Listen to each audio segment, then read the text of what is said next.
So we're gonna start this video off with a story because this is sort of what set me into this spiral of absolute frustration with Korean currently.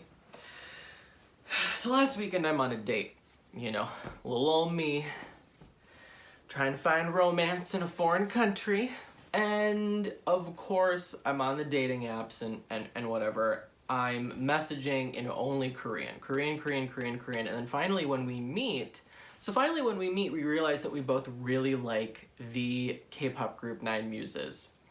And so we're trying to have a really in-depth conversation about some of the lyrics to some of the Nine Muses songs, and I am just totally lost. I don't have the Korean ability for it. I don't know what on earth is being talked about.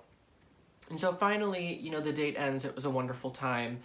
And then I'm on the way back home and I get this message and it goes, nice to meet you. I'm really curious as to why your Korean messaging is so good, but your speaking is not great.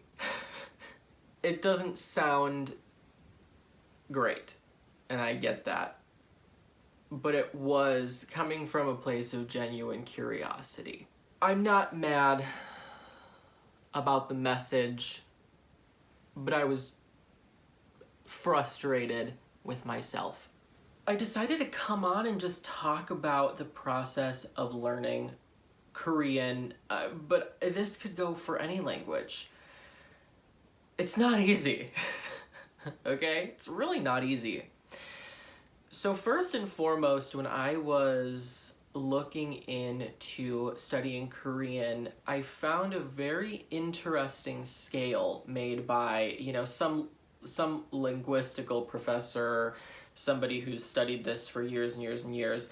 And for an English speaker to become anywhere near fluent in Korean, the Korean learner needs to have about 5,000 hours of studying. That's a lot of time, okay? Not only that, the Korean language, the vocabulary, the grammar, it turns English on its head. There is absolutely no way that you can compare the two languages. And in fact, I would dare to say, while you're studying Korean, and this can go for other Asian languages as well, or languages that don't resemble English or Latin in any way, shape, or form, if you try to make English correlations to a language that you're learning, you're going to fail 10 out of 10 times, okay? So if I could go back in time and tell little old Ciaran last year, stop making these comparisons to English. Stop equating this grammar point to this grammar point in English. I would have saved myself a whole lot of time, a whole lot of angst, a whole lot of struggle, because they're not the same language. They're not. Korean is technically a language isolate. So it has some influence from Chinese, it has some influence from Japanese, maybe even whatever the Mongolian language is. I don't know, correct me if I'm wrong. However, the geography of Korea allowed the Korean language to develop very uniquely and very naturally. So there isn't another language quite like it. So, and that brings me to my next point with learning Korean, and that is that Korean is spoken differently all around Korea, okay? So naturally, the largest city, Seoul, is going to have the regular, plain, neutral Korean dialect. And that's what we're learning at the Language Institute. However, I don't live in Seoul, I live in Daegu. And Daegu is notorious for having the strongest accent and some of the weirdest spoken Korean.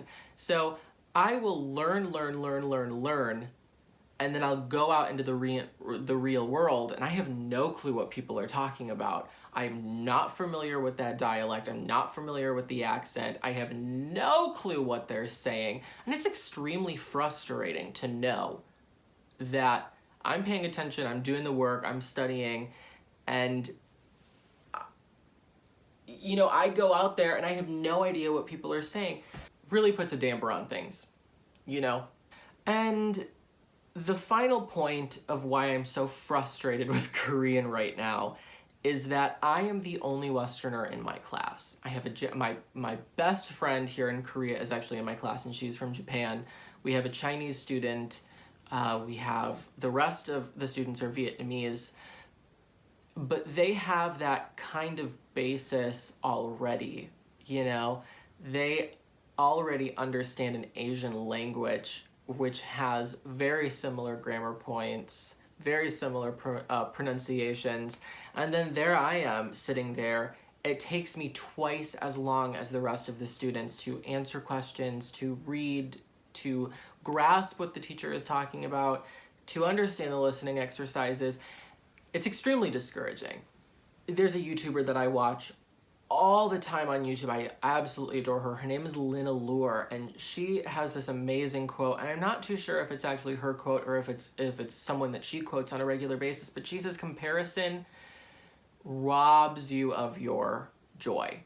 And now that could be slightly different than what she says, but it's along those lines. And it's true. But at the same time, we're human beings and we're going to compare. That's just what we do, and that's what we do best. I guess I'm making this video because I really want to share with you that learning a language is not easy. Learning Korean for an English speaker is especially not easy. It takes a lot of time, it takes a lot of dedication, it takes a lot of heartache and anger and frustration. By no means do I want to discourage anyone from trying to learn another language, especially Korean. Korean is so beautiful. It's such a unique language. It is so amazing to learn and really come to understand how this language developed. It's fascinating, but it's not easy. It's really not easy. And so anyway, that's just a little bit of what I've been thinking about as I continue to be frustrated with myself and with Korean currently. I love it out here. I'm still really enjoying learning Korean, and to anyone else out there who's trying to learn Korean and is having a difficult time, you are not alone. Oh my God, you're not alone.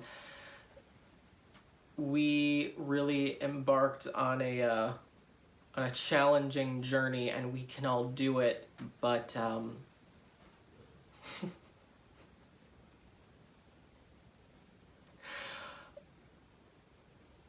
yeah, it's sometimes I just want to take my textbook out back and burn it.